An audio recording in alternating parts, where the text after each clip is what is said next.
તમારી જિંદગીની નોટમાં એક વાત લખી રાખો, કોઈ દી પાપ નહીં થાય.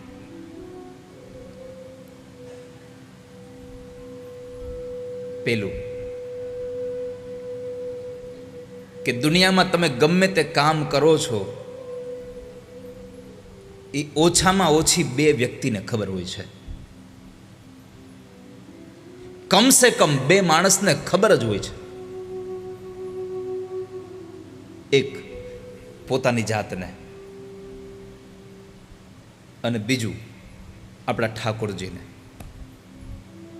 આ 2 વ્યક્તિથી તમે ક્યારેય છુપાવી ન શકો.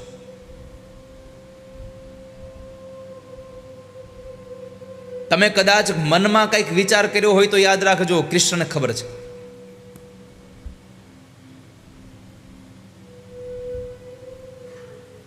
તન કી જાને मन की जाने जाने चित्त की चोरी इसके आगे क्या छिपाना जिसके हाथ में जीवन की दोरी. શું છુપાવશો તમે એનાથી?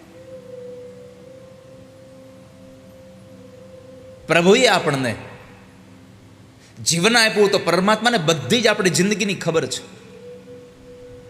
તમે મંદિરે જાઓ તો મંદિરે જઈને પરમાત્માને કહેવાની જરૂર નથી કે મને આ આપો, કારણ કે એને ખબર જ છે કે તારી શેની આવશ્યકતા છે.